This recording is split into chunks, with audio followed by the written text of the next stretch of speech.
Take two.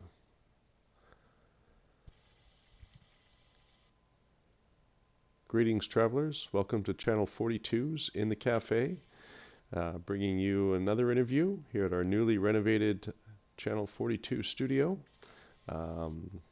Much thanks to the PBF and everybody who's given me some great hints and ideas on what to do, and I hope you all like it. Today's guest is a very special guest. We've featured him a couple of months back, and we've just finally been able to get a hold of each other and get an interview underway.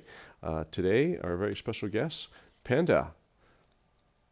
What's going on, guys? Hey, Panda, it's great to see you again. I see you're rocking the white explorer suit. You know, I wouldn't be Panda if I didn't live up to the white and black outfit, you know. Oh yeah, yeah. So, Panda, that's probably one of the more unique names that we have in No Man's Sky. You also go by Panda Poopy, which is your PS4 name as well. You want to tell us a little bit about how you got that? Because I always found that really interesting. Yeah, so the name started as sort of like an ethnically I'm half black, half white. Okay. And that is like the fur pattern of a panda. And I'm kind of a bigger guy, so that's where it came from. And when I went to create like a gamer tag, panda had already been taken. And I was kind of mad about that. And so then I just went with Panda Poopy, and if you could believe it, that was taken. So then I went with Panda Poopy 1, and then that was available, and then it just kind of stuck. So it's just, that is the origin of the Panda Poopy 1 game tag and the Panda nickname. Well, it's caught on, and it's quite funny because anytime you're around, people like to drop gifs and pictures of pandas doing all kinds of crazy things, and it's made for a great topic of discussion for a lot of different chat rooms and so on. I have to admit, it's a stroke of genius with that name. I don't know if you meant to do it that way or not, but it works beautifully. No, that's just the community being clever. My favorite one that I've seen is whenever we were getting ready for, the I think it was like the first Nomad race in the cafe, and I told everybody I was training for the race, and somebody posted a GIF of a panda doing push-ups and another one of a panda riding a tricycle, and those are, or no, it was a rocking chair, and those are my favorite ones ever. Like those two are the best. Yeah, those are awesome. I really like those ones. I remember when they were dropped there, I believe over in the FDI. So now, geez, there's so much to talk about. Why don't we start with your YouTube, Hidden Panda Show? How does the name Hidden come into the panda? Is that just a catchy phrase, or is there something more to it? So when originally when the channel was started, so kind of a long story that I'll condense. I was on the Cobra TV subcast, and they had a guest, and the guest on there was hidden, and he was a guest on there as well, and he told everybody to add him. And this is in the early days of No Man's Sky, just after Foundations. And so he told everybody, hey, add me on PlayStation, so on and so forth. So I went on there and I added him, and then he invited me to a party chat shortly after that.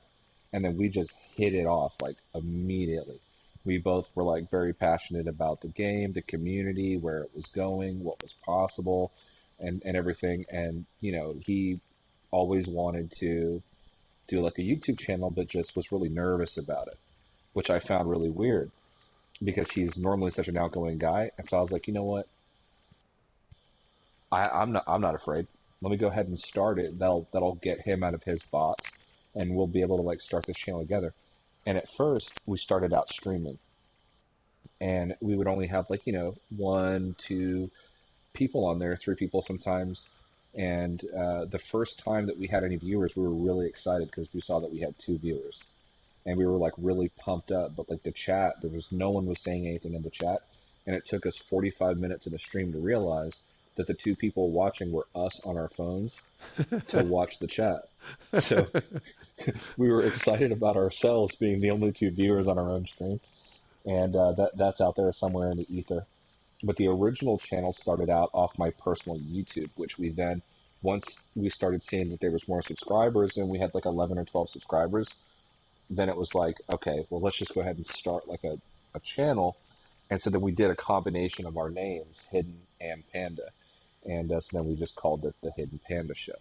And originally it was to be almost exclusively a streaming channel where we just kind of talked with like fans of the game and all that other kind of stuff.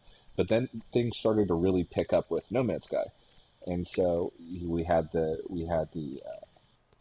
Pathfinder update and all this other stuff.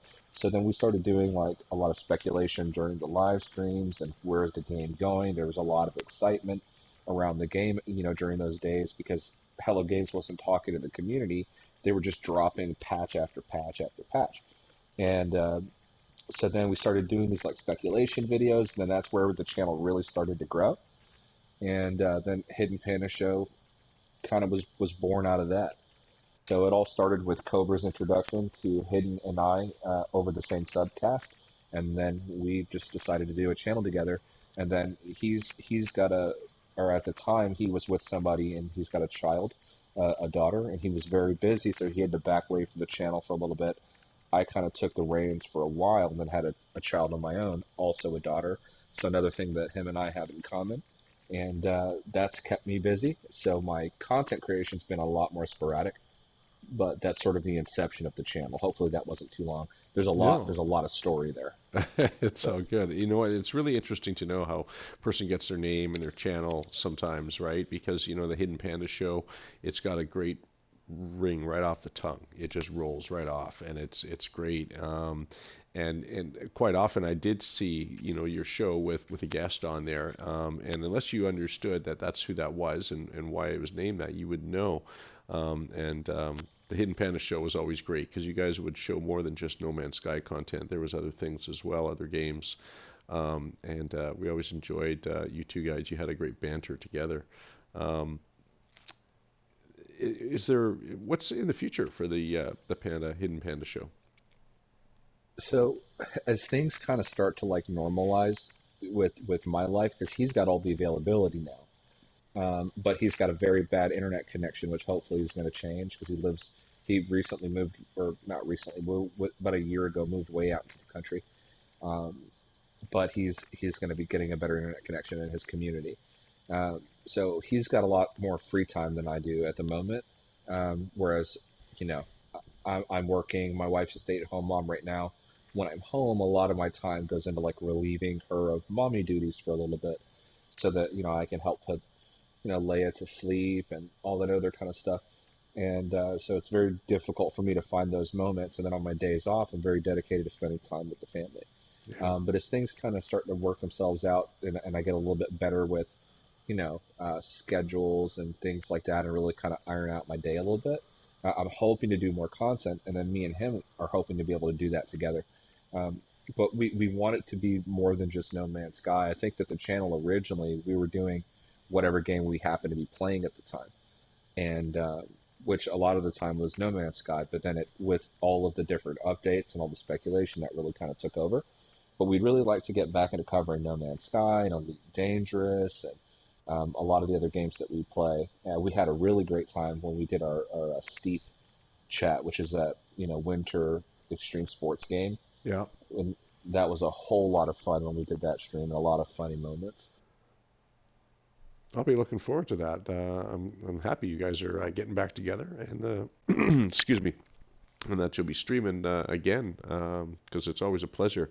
I'm just going to switch topics here. So Sure. you've recently become a daddy. That was about a year ago now. How was it? Am I far from there? About a year and a bit? Uh, well, so 6 months, almost Six? 6 months since Seriously, she's been born. only Yeah, 6 months?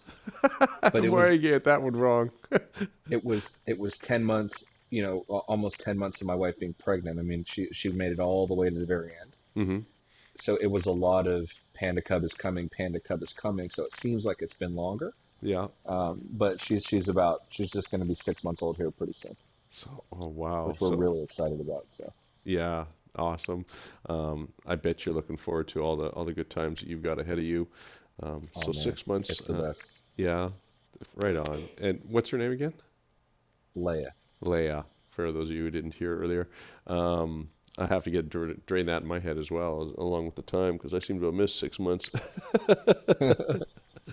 um, so that's awesome. You know, you've always been a real family guy, and from ever since the time that I've known you, you've been like really proud of your wife and everything that she is and that she's done and gone through. You've shared her and your moments with everybody around No Man's Sky.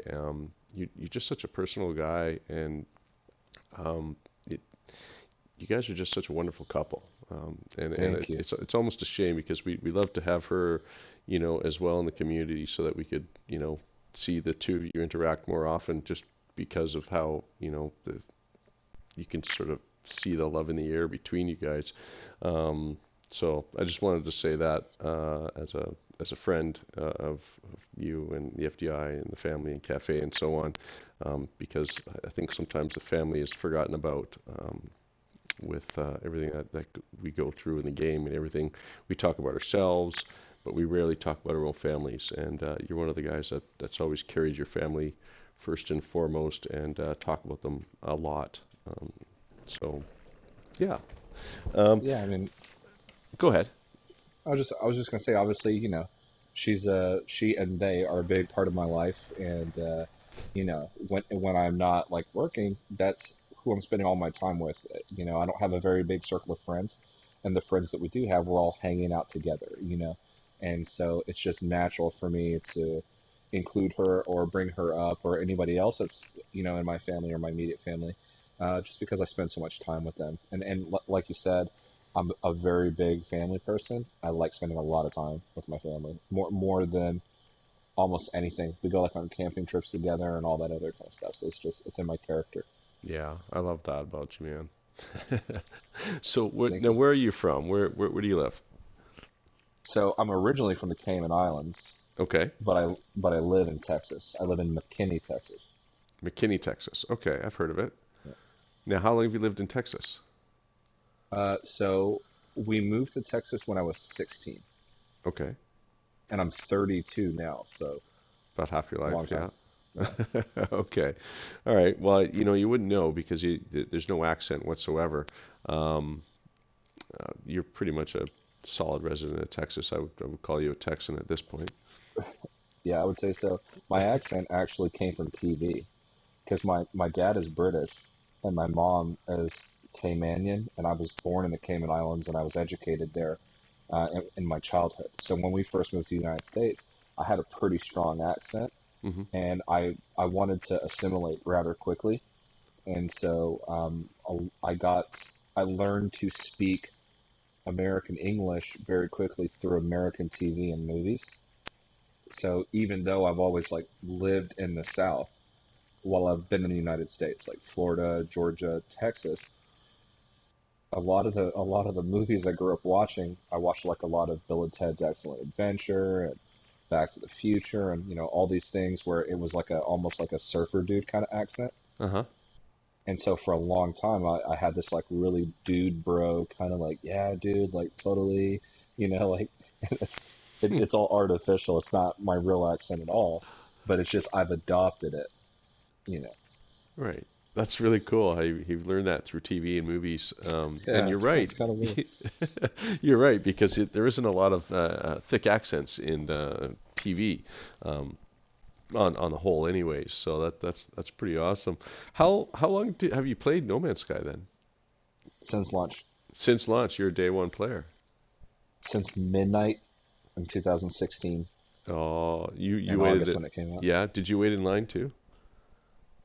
So I didn't. I had to work that same day, Yeah. and so I did it as a digital download. So I bought it digital, and it became available at midnight. And I had a pretty good connection at the house. So at midnight, that thing was downloading, and by like 12:15, 12:20, I was playing. You know what? I had to do the same thing. I had to work, so I missed the opening, and I came the next day to pick it up, and I was like afraid it would be all sold out. And the guy handed it to me with a smile on his face, and I had no idea what the media was saying about the game or anything. And I picked it up, and well, I don't think it's left my PlayStation 4. It's been in there for 3 years.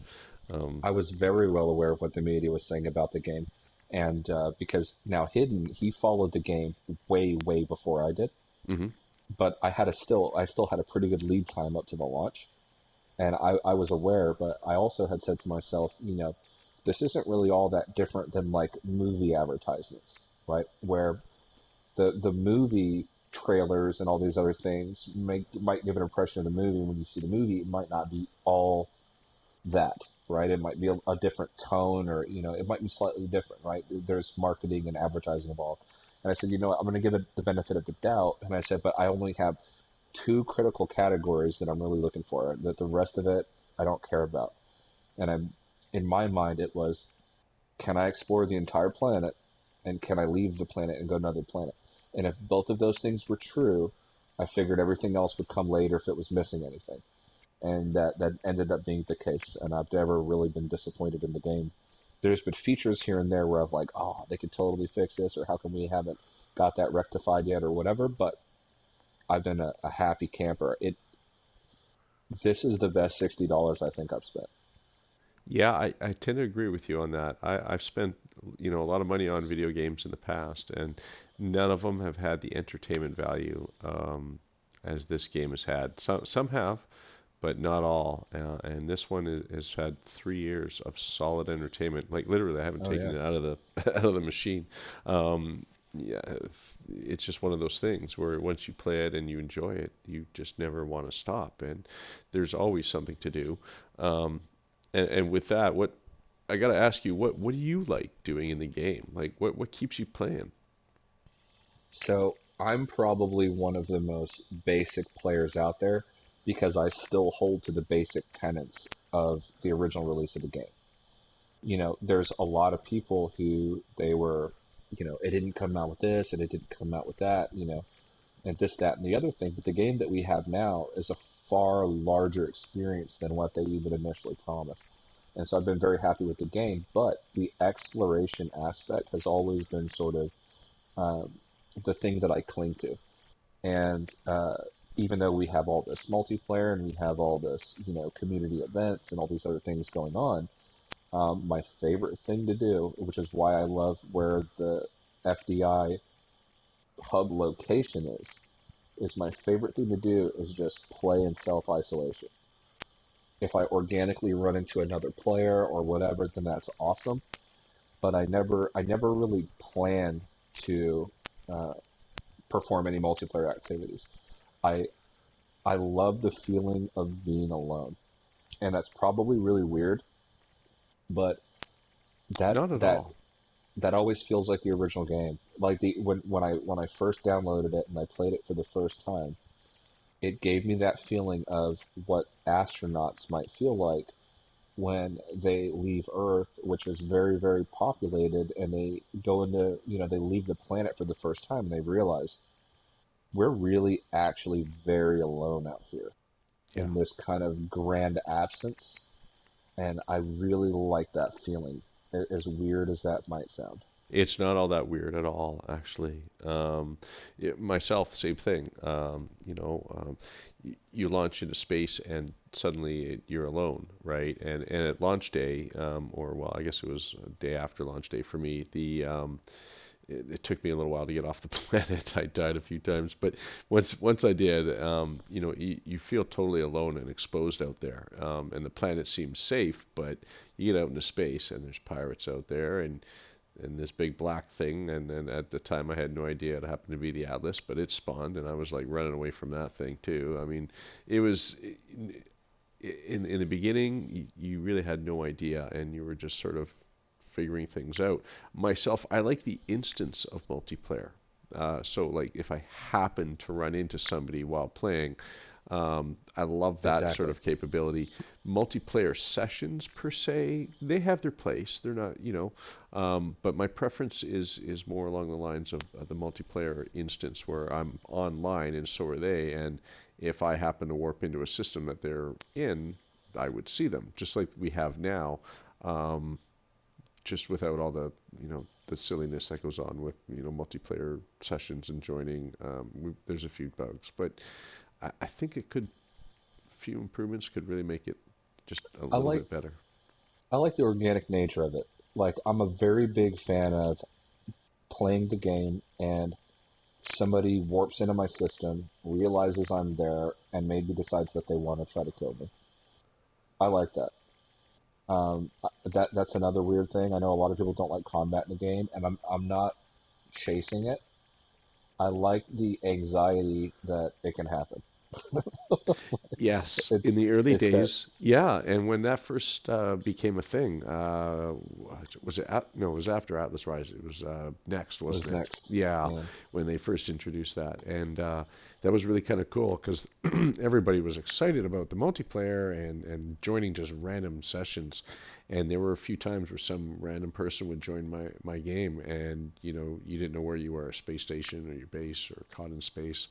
Um, and it's like, what's this person going to do? Does he mean harm? Is he a troll? Is he just some friendly guy? 9 times out of 10, it was just somebody exploring, checking out the where he wasn't. Just a new system, something different. It was easy to transport around. You can just join someone's game. It was fun and easy, and there was a lot of I won't say exploits that you could do with it, but by going to the different space stations, you could eliminate a lot of warp cells just by visiting a space station and getting what you needed there, as opposed to warping. So, Yep. and I know a lot of people did an awful lot of that, and so I see a lot of randoms just join your game that way as well. So, did you run into a lot of people, or bad players, good players? What? Oh yeah, all the time. Like Yeah. one of my favorite memories that happened was so the very first player that I played with online, obviously, was hidden. And so me and him were playing, and we didn't know how the economy was going to work when the game updated. So while it was still Atlas Rises, we had this circuit board and fusion igniter operation really going. And I had a circuit board farm, he had a fusion igniter farm, and we were just like, we became billionaires very quickly in the game, like using that. Like, we never really tried to like do any of that originally because we were always just warping from system to system and doing stuff like that. But we didn't know how the economy was going to work, and we didn't want to go into the game and not be able to buy any of the fun stuff for a while. So we made it a goal, and we said, you know what, we're gonna earn 1 billion units before it updates, so that we can buy whatever freighter or what have you that we want. So we achieved that. Well, kind of. I was like at 900 and something million, I think, uh, before the update happened. But one of the first things that we did in our multiplayer session was buy a frigate. And so and he couldn't have his freighter in the same system as mine. I think that's still a thing. But I warped my freighter in. I flew around till I found a frigate. Could you do frigates then? No, that's not what it was. It was Uh, he could land in your freighter, I think. it was something else. I might be thinking of another update. It was whenever you could buy frigates, and I stood on a frigate, and then I got because you could land on it, and get out, and then I got attacked by a player named Golden Monkey, Oh, and and he killed me, yeah. and then I kind of laughed about it, and I was like, it's so crazy that like this can happen, and because that was never a thing in No Man's Sky before. It was whenever they added frigates. Yeah. Before that, I think so. That's not true. I think the very first player I played in multiplayer with was Stark Wolf and Mock Tone, and I think we still have that screenshot of our ships on an island together. Yeah, it's FDI members. Yeah, Yep. I'm pretty sure. So, all right. So that was your first encounter. Okay, not necessarily good, but it gave you the experience you were looking for, which was, being alone and the anxiety of you could be attacked, and well, you were. Hopefully, your death wasn't in vain. I've been slain many times. Um, so now this brings me to another question here. What do you love playing about the game? Like what really keeps you playing? Are you base builder? Do you love building like beautiful resorts, which I've seen many of? You said you like to explore. Is there like, are you a zoology freak? What do you like? Terrain. I'm Terrain. a I love caves, underwater caves. Really just walking around. I probably spend more time on a planet than I have in space, and that's really my favorite thing. It's the idea that it is a planet-sized planet that I could spend a big portion, if not all of my natural life exploring that one thing. But if I didn't want to, there's 18 billion other things, or quintillion, or whatever the number is, that That's right. that I could go look at, right? Yeah, yeah. And So what you could that's kind decide. of my big thing. You could choose, right? There's so many Hmm. out there. I remember in the early days, I did a lot of that. Was just exploring a single planet and learning everything about it before moving on to the next one, and only in the next, the same system. It's just the next planet over. And I probably spent like the first couple of weeks just in my own system before warping out and deciding I wanted to go to center and work my way there. There's so much to be said about the planets themselves. They put so much work into them, and the variety with the procedural generation and so on and so forth. Even today, after years of playing the game, you can still see something new or very different than you've ever seen before.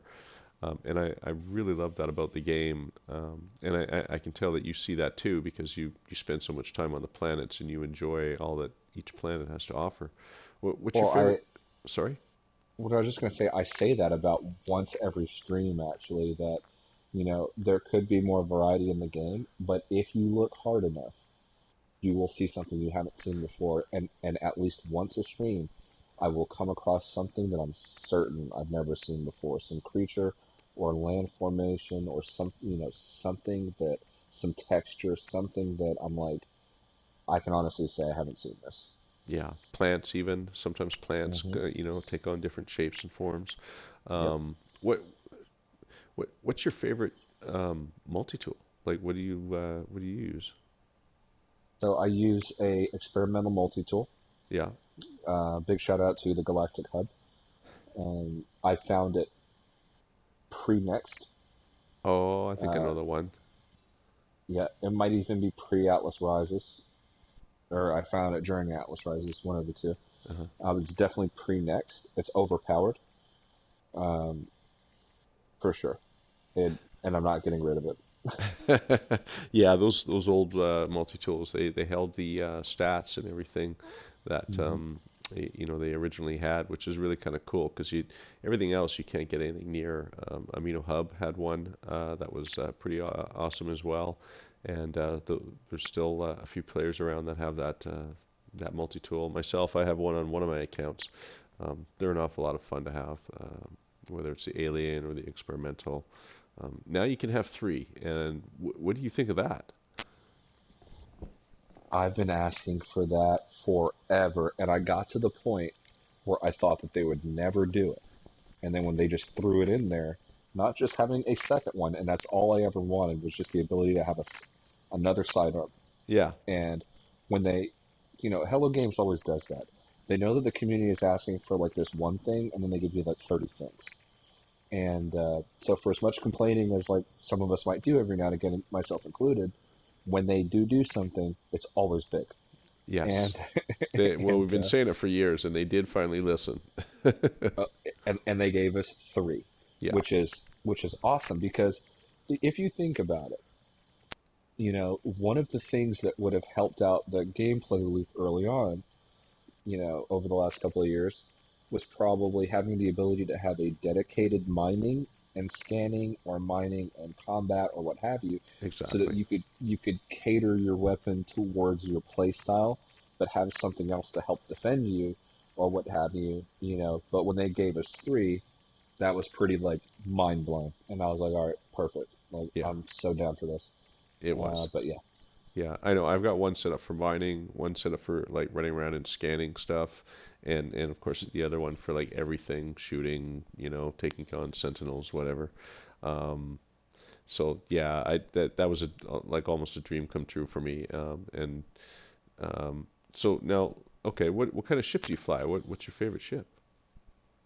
So my favorite ship used to be my needle nose exotic, but right now, and it's because a couple reasons, the look of it is just absolutely fabulous. But then also they added the ability to do ship upgrades, to where you can upgrade the class and cargo slots. Yeah, I love that. It's awesome. I Yeah. blew my first 3 billion upgrading just like one ship. I know. It's hard not to. You just, well, I got the money. Do it. Click, click, click. E- Yeah. exactly, and I still haven't made it back. But so you've seen it in streams. I even have like a little sticker of it in the FDI that I use in chat sometimes. Yes. But it's basically this vertical wing dropship hauler, and it kind of reminds me of the ship from Aliens slightly, but Okay. it's got that like look to it, like this dropship military kind of dark gray kind of thing, Yeah. It's the and hauler, right? it's a With the hauler, yeah, it's got the short neck hauler, I think it is. short neck hauler with vertical wings, Yeah. Yeah. Those and ones are really, it's got the two vertical stabilizer winglets on the back as well. yeah, those ones are really hot. I have to admit. I have one of those in a couple of my fleets. They're just sexy looking ships. They don't handle so well, but they're great to fly in and have for like all kinds of great stuff. When I'm building, I like to use a hauler. Just old habits die hard. Yeah, they do not turn good at all, but Yeah, that's what I fly most of the time. My favorite ship to explore in is my needle nose exotic. sweet. Stark Wolf has the same exact one. It has the furthest warp drive of any ship that I own outside of my living ship, which I haven't fully upgraded yet. Um, but that ship jumps the furthest of anything I have in my fleet. Nice. Yeah, yeah. It's nice to finally get the living ship upgraded. I wish they would allow for like other pieces of tech to be installed, like the economy scanner. Um, hopefully that's coming soon. So you never know. I We've got an love update coming. what they did with that, by the way. I didn't think I was gonna like it. I didn't really care about it, and I got to it kind of late. But they added that storyline, which a lot of people complained about because it took forever to hatch the egg. Um, I but loved it. you had to earn it, and it had this interesting story about like the origin of these eggs and what you have to do and all these locations that it takes you to in order to like hatch this thing. So Yeah, that when you finally get it, it feels like a reward. And I think that the game would do well to have a lot more things like that. The grind felt rewarding, and then it didn't stop rewarding me because once you get it, all the technology for it is different, and you encounter the technology in a very different way, and it upgrades differently than the rest of your ships, and you can evolve the technology. And so it's a very special ship to have. You go through a special journey to get it, and you continue to go through a special journey to upgrade it. And even though I predominantly use other ships, the process for getting that one has been my favorite. I agree. It's not just showing up and buying a ship. You actually grow the ship and hatch it. There was initially, of course, there was that bit of a grind where you had to wait, 24 hours in between different missions. I Mhm. didn't mind that so much because I liked how it was you got a mission done and then you can go about your business while it did its thing, and it made sense. It's an egg for obvious reasons. It's got to mature and hatch and grow, and they gave us the illusion that it was going to be doing that, and I really really like that. Um, and so, uh, kudos to Hello Games for giving us a new mission, a new ship, and things to put in it.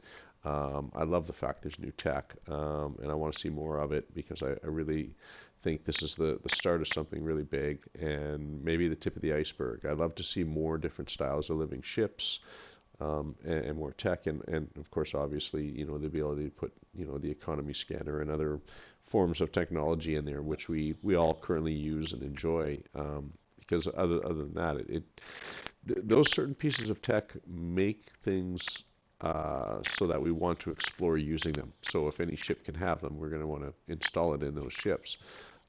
So yeah, definitely we want to have that in the living ship for sure. What's your favorite style of that? Do you like the hammerhead one, or the sort of the stubby body?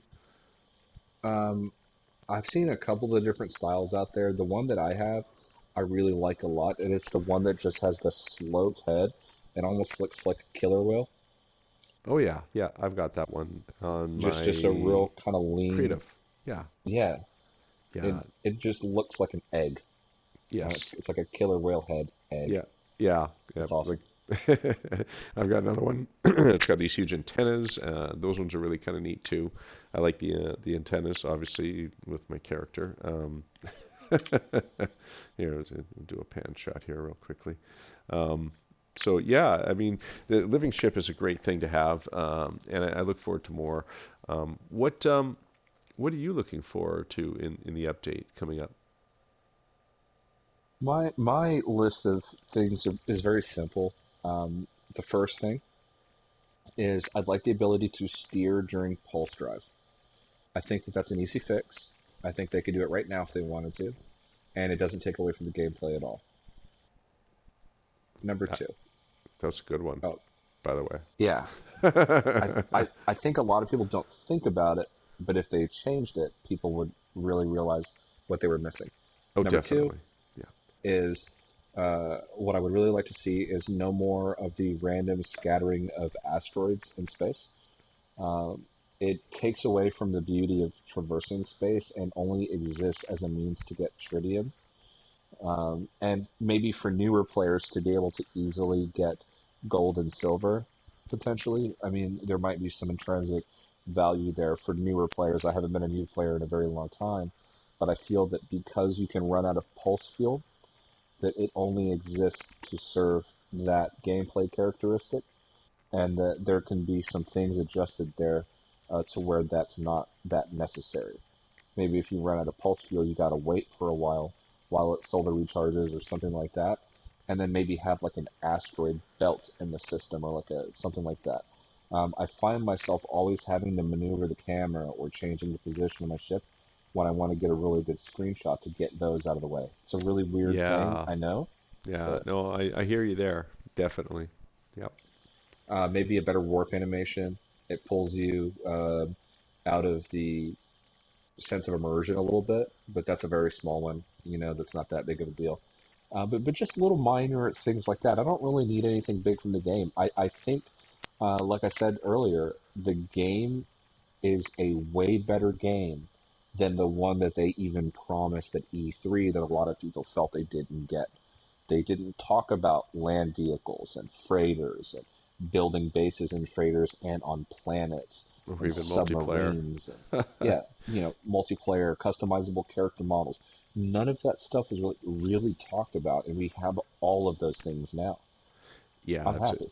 quite an evolution in the game, in them listening to the fans and giving us what we wanted to create that immersion. Myself, I the think game.